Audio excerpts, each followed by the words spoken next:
नमस्कार मित्रों, towards education channel में आपका स्वागत है।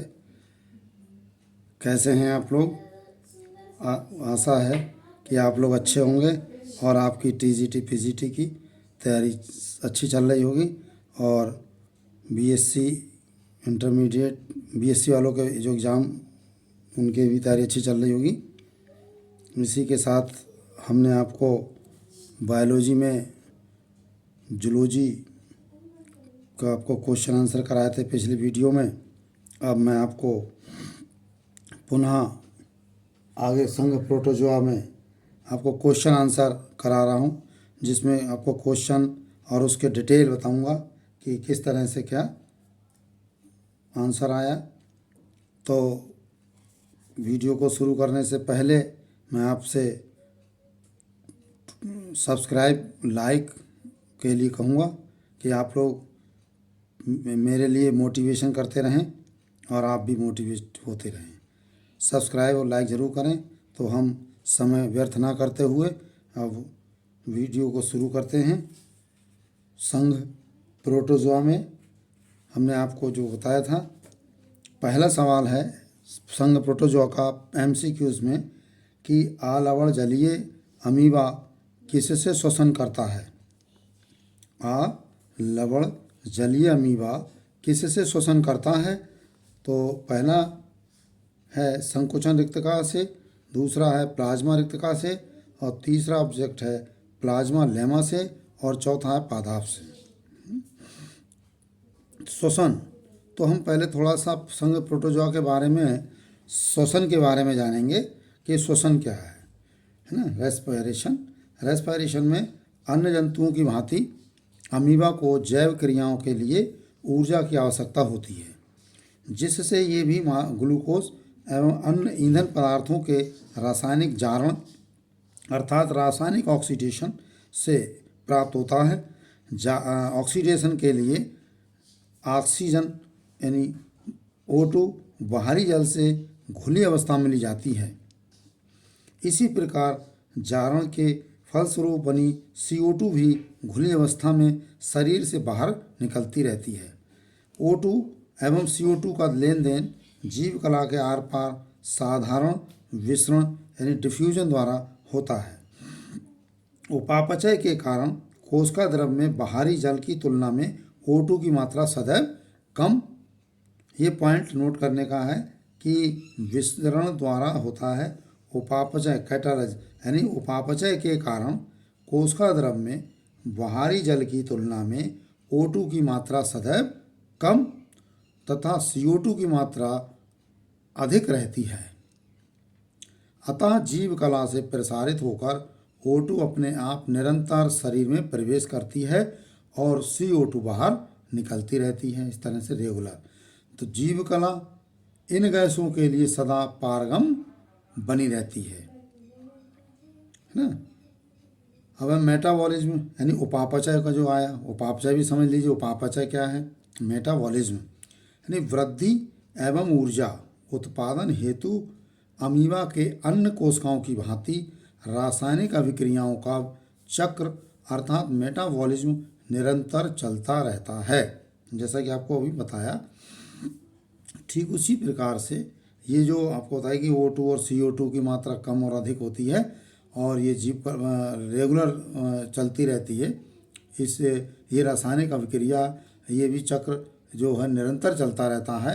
जीनी नियंत्रण यानी जैनिक कंट्रोल में अमीनो अम्ल से अंगकों के नवनिर्माण एवं मरम्मत तथा वृद्धि के लिए संरचनात्मक और एंजाइमों की रूप में क्रियात्मक प्रोटीन्स बनती है।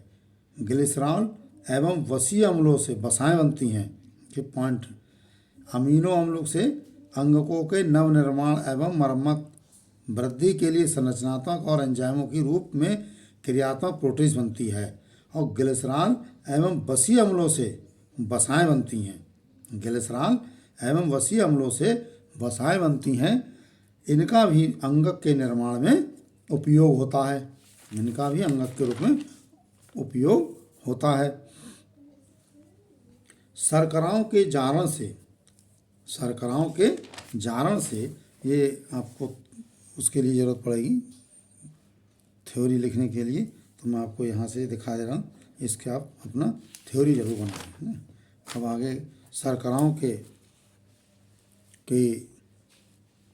शर्कराओं के जारण से मुक्त हुई ऊर्जा माइटोकॉन्ड्रिया में एटीपी के अणुओं के आबद्ध होती है। कोशिका द्रव्य में एटीपी को एडीपी में बदलकर उच्च ऊर्जा बंध यानी हाई एनर्जी बॉन्ड की ऊर्जा का जैव क्रियाओं में उपयोग किया जाता है। तो इसका आंसर कौन सा हुआ? इसका आंसर हुआ कि आलवड़ जलीय अमीबा किससे शोषण करता है? तो ये प्लाज्मा लेवा से करता है, क्योंकि जीव कला जो होती है वो प्लाज्मा लास्ट फिर परमिएबल वो पारगम बनी रहती है। तो प्लाज्मा लेवा से इसका आंसर इसका सही हुआ प्लाज्मा लेमा, ये आंसर इसका सही हुआ। ठीक है। अगला क्वेश्चन है कि अमीबा के द्विविभाजन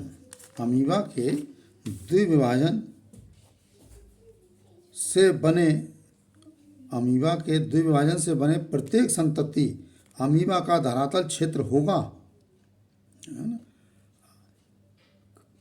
नंबर 1 जनक अमीबा के जितना। नंबर 2 जनक अमीबा के क्षेत्रफल से आधा। नंबर 3 जनक अमीबा के क्षेत्रफल के आधे से कुछ कम। और नंबर 4 जनक अमीबा के क्षेत्रफल के आधे से कुछ अधिक। तो हम आपको यहाँ पर द्विविभाजन, ये जो है कि अमीबा के द्विविभाजन से बने प्रत्येक संतति अमीबा का धरातल क्षेत्र होगा। तो द्विविभाजन के बारे में आपको हम लेके चलते हैं आगे कि प्रजनन तथा जीवन चक्र, reproduction and life cycle. Amoeba में प्रजनन सदैव अलैंगिक होता है। इसकी 4 विधियां बताई गई हैं, है ना। अमीबा में जैसे एक सवाल ऐसे भी आता है कि अमीबा में जो है प्रजनन कितने प्रकार का होता है? तो अमीबा में प्रजनन सदैव अलैंगिक से होता है और इसकी 4 विधियां, अलैंगिक यानी एसेक्सुअल की जो होती हैं वो 4 विधियां बताई गई हैं। एक होती है बाइनरी फ्यूजन, यानी हिंदी में कहते हैं द्विविभाजन। और नंबर 2 में है बीजाणुजनक यानी स्पोरुलेशन। और नंबर 3 है बहुविभाजन, मल्टीपल फ्यूजन एवं परिकोष्ठन यानी इंसिस्टमेंट। और एक होती है पुनरुद्भवन से कहते हैं रीजनरेशन। और एक होती है कॉन्जुगेशन। इस तरह से 5 भी होती है। कुछ वैज्ञानिकों द्वारा ये 5 भी बताई, कॉन्जुगेशन भी बताई गई है। अब जो सवाल था हमारा कि द्विविभाजन बने प्रत्येक संतति का अमीबा का धरातल क्षेत्र क्या हो द्विविभाजन का? तो बाइनरी फ्यूजन या द्विविभाजन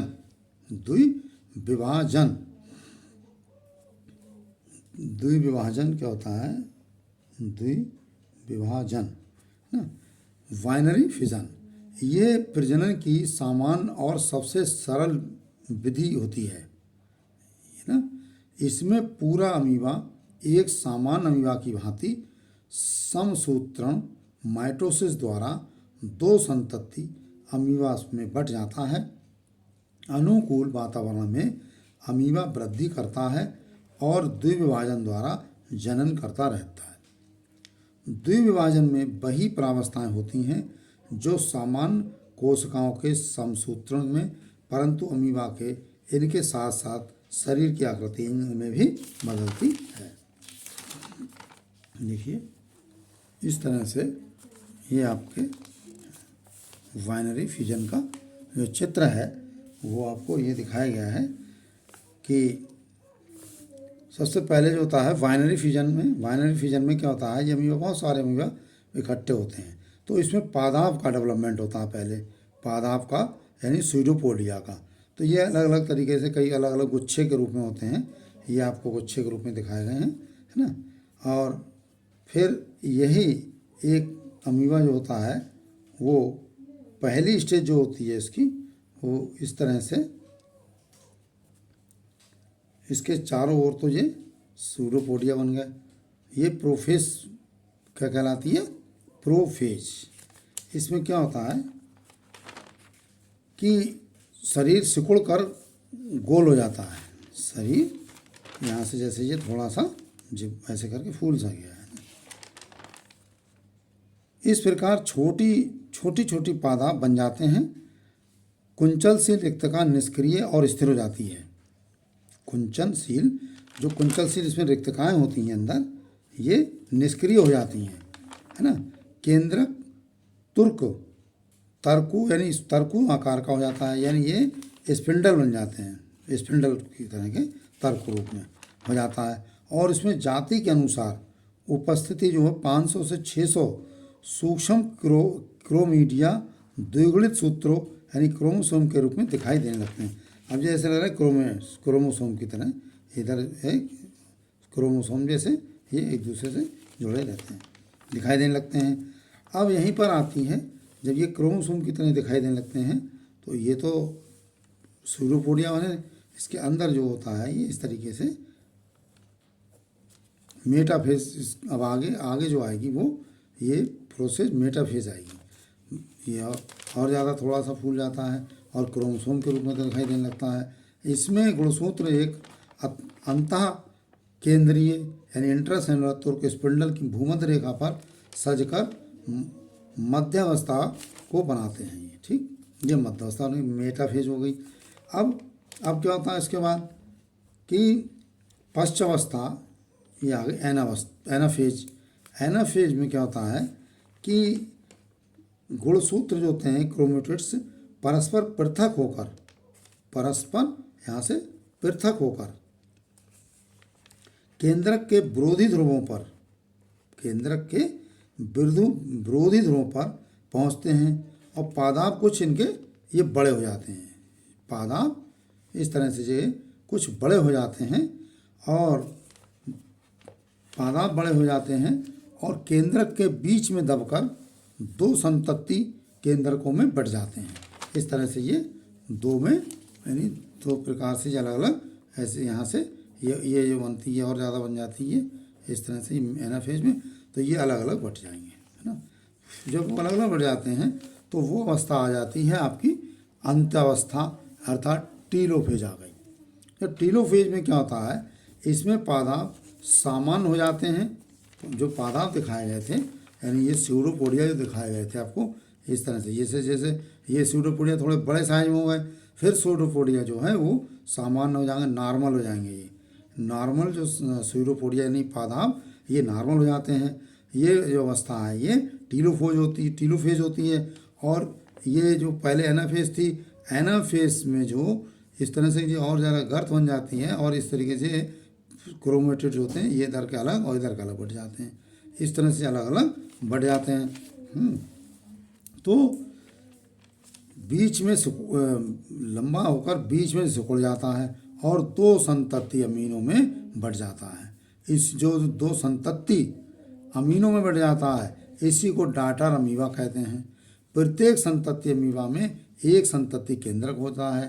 पुरानी कुंचलशील रिक्तका एक संतति अमीबा में रह जाती है और दूसरे में नई रिक्तका बन जाती है। पूर्ण द्विभाजन में लगभग आधा घंटा लगता है। इसके फलस्वरूप बनी संतति अमीबा जनक अमीबा के आधे से कुछ बड़ी होती है। अमीबा आधे से कुछ बड़ी होती है, आधे घंटे का। जैसे ये सिकुड़ जाते हैं, ये अलग अलग हो जाते हैं, एक जो होती है इससे दो बन जाते हैं, तो ये दोनों डाटर न्यूक्लियाई होते हैं। एक में पुराना न्यूक्लियाई रहते हैं, नया न्यूक्लियाई तैयार हो जाता है, लेकिन ये दोनों न्यूक्लियाई डाटर न्यूक्लियाई कराती हैं। ये टीलोफेज, ये इसके बाद पूर्ण द्विभाजन जो होता है वो आधे घंटे की प्रोसेस होती है। और इस तरह से आपका जो सवाल हमने बताया था कि क्वेश्चन क्या था, क्वेश्चन था कि अमीबा के द्विभाजन से बने प्रत्येक संतति अमीबा का धरातल क्षेत्र का है क्या है। तो ये है कि जनक अमीबा के क्षेत्रफल के आधे से कुछ अधिक होता है, आधे से कुछ अधिक होता है, अर्थात ये इसका आंसर हुआ ये डी। तो आज के लिए इतना ही, इजाज़त दीजिए और नेक्स्ट वीडियो हम आपको बहुत शीघ्र भेज देंगे। Thank you.